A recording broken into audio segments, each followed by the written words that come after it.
Hi everyone, I'm Josephine. And I'm Chris. As we all started the MSc about a month ago, we want you to think about this question. Are you satisfied with your student life? What if I told you that we could predict how you feel about this? To find out how, follow Chris to the Imperial's engineering department. Let's go. So I'm here now in the engineering department and I'm going to interview 50 different engineering students to ask them the same question. Are they satisfied with their student life? Come on, let's go find out. We structured the same survey question in two different scenarios. One focused on the quality of the education students feel they receive and the prestige of being an Imperial College student. The other focused on the stress levels and project management issues they face, as well as long hours associated with school. To make both surveys consistent, we concluded with the same exact final question. Are you satisfied with your student life? Let's head back to the studio and take a look at the results. We gave the student the opportunity to rate their satisfaction on a scale from 1 to 6. 1 being very dissatisfied and 6 being very satisfied. For students who answered the career-related questions, they were generally very satisfied with their student experience. They scored a satisfaction average of around 4.8. However, respondents who answered questions focusing on the stress from school received a very low satisfaction average of only 2.7. They are shown to be rather dissatisfied with their experience on campus. Putting both curves together, we can clearly identify that Group 1 is more satisfied than Group 2. Why is that so? That is because we influenced the way that they thought. We made them experience the focusing illusion effect. In the book Thinking Fast and Slow, Daniel Kahneman determined the focusing illusion in one simple sentence.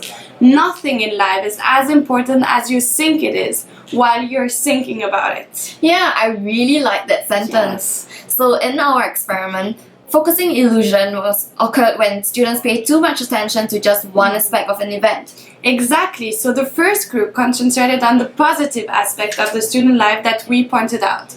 By focusing on, for example, the career opportunities, extracurricular activities, their attitude toward the final question was determined by the positive thought they already had in mind. Yes, and that is why the overall satisfaction level was much higher than the second group who only focused on negative aspects. In a way, we can say that the second group of students placed too much emphasis on the negative aspects from school and too little on the positive aspects of social student life.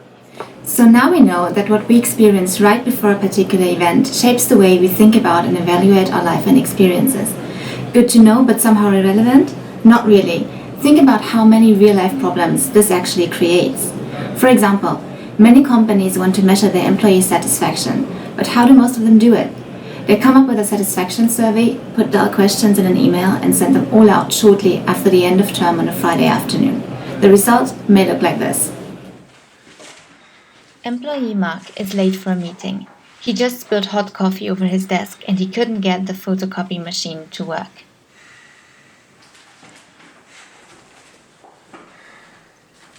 When he finally gets there, the managers heavily criticize his proposals and he's told to start all over again. You can probably imagine how satisfied employee Mark is going to feel about his job when a satisfaction survey pops up on his screen at the end of the day. But then again, if we ask the same employee 3 months later, it could look totally different. The girl at the reception finally noticed Mark this morning. He's really having an amazing day so far. When he presented his great proposals for a new project an hour ago, he received lots of praise, and on top of that, he just clinched a big business deal. Now, how do you imagine his answers are going to look this time? We can see that while answering a satisfaction survey, the employee is affected by his mood, the time of day, his workload, and probably many other things. He's going to overvalue a present event and give answers that are not reflective of his actual opinions and thoughts about his situation. So how can we solve this problem? We know now that focusing illusion has the power to distort and misguide our feelings, even when we think we're being rational and honest. It is unconscious and difficult to eradicate. There's still a few steps that companies can take to minimize that effect. A software that random multiply change can help us by adding randomness and increasing the frequency of satisfaction surveys. This software will generate surveys and send them out on different days to random people in different departments. This includes employees from various subgroups like high-ranking employees, as well as newly employed trainees or even interns.